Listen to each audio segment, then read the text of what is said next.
सनातन पौराणिक ग्रंथों के अनुसार भगवान विष्णु ने समय समय पर सृष्टि की रक्षा के लिए 10 मुख्य अवतार लिए हैं। इनमें से 4 अवतार सतयुग में ही हुए थे, जो हैं मत्स्य अवतार, कूर्म अवतार, वराह अवतार और नरसिंह अवतार।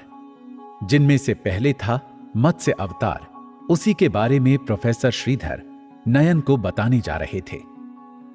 विष्णु पुराण में भगवान विष्णु के पहले अवतार मत्स्य अवतार की कथा आती है।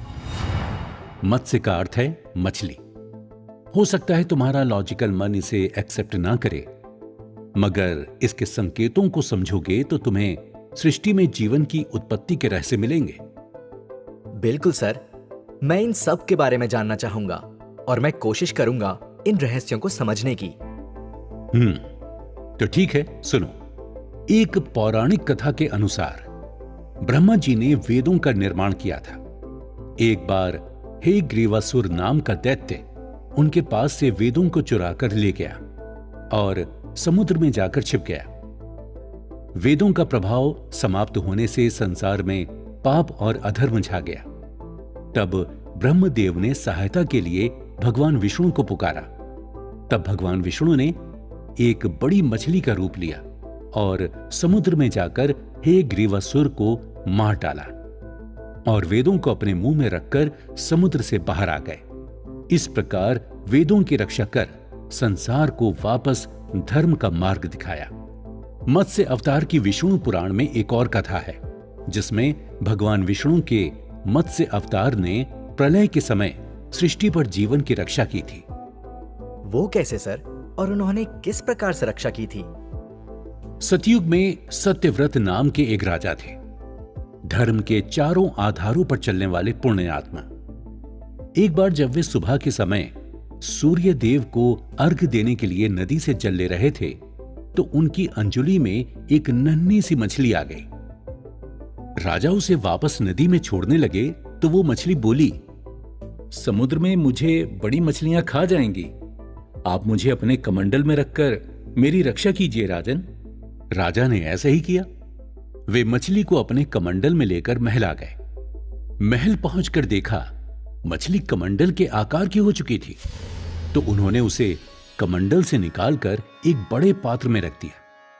लेकिन जल्दी वो मछली उस पात्र के आकार की हो गई। अब राजा उसे जिस जिस जगह पर रखते, जैसे तालाब, झील, नदी, वो उतने ही आकार की हो जाती। आखिर में तो उसने पूरे समुद्र को ढक लिया। यह देखकर राजा समझ गए कि वो कोई साधारण मछली नहीं है, बल्कि कोई दिव्य आत्मा है जो मछली का रूप बदल कर आई है। उन्होंने मछली से कहा, आप कौन हैं? मुझे अपनी सही पहचान बताइए और मेरे पास आने का आपका क्या कारण है? इस पर भगवान विष्णु ने राजा सत्यव्रत को अपने दिव्य स्वरूप के दर्शन कराए और उनसे कहा, आज से ठीक 7वें दिन प्रलय आएगी, जिससे सारी पृथ्वी जल में डूब जाएगी। उस समय तुम्हें सभी जड़ी बूटी, वनस्पतियों के बीज और सप्त ऋषियों को इकट्ठा करके एक नाव में रखना होगा। मैं खुद मत्स्य रूप में उस नाव को खींचकर प्रलय से सुरक्षित रखूंगा और इस संसार में जीवन का पुनर्निर्माण करूंगा।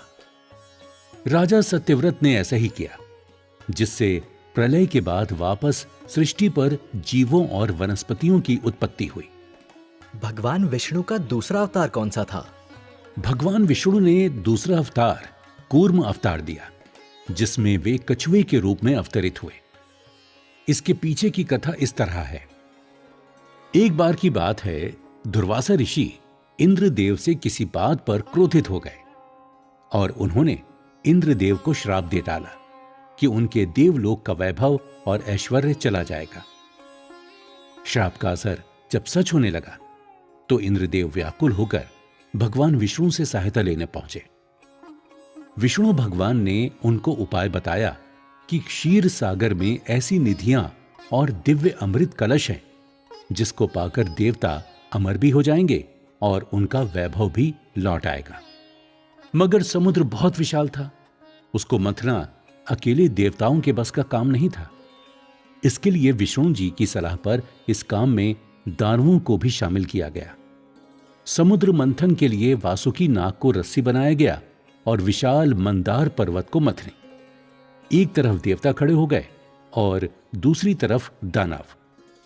दोनों समुद्र को मिलकर मथने लगे, मगर मंदार पर्वत इतना भारी था कि वो समुद्र में नीचे डूबने लगा। तब भगवान विष्णु ने कछुए का रूप धरकर पर्वत को नीचे से अपने कवच पर संभाला, जिससे समुद्र मंथन का काम पूरा हुआ। मंथन से समुद्र से एक एक करके 14 दिव्य निधियों की प्राप्ति हुई थी और आखिर में अमृत कलश भी निकला। तब भगवान विष्णु ने मोहिनी रूप धरकर दानवों को मोहित कर लिया और अमृत को देवताओं में बांट दिया। इसके बाद भगवान विष्णु का कौन सा अवतार हुआ? इसके बाद हुआ श्री विष्णु का वराह अवतार। इसकी कथा कुछ ऐसी है। कश्यप ऋषि की 2 पत्नियां थीं, अदिति और दिति।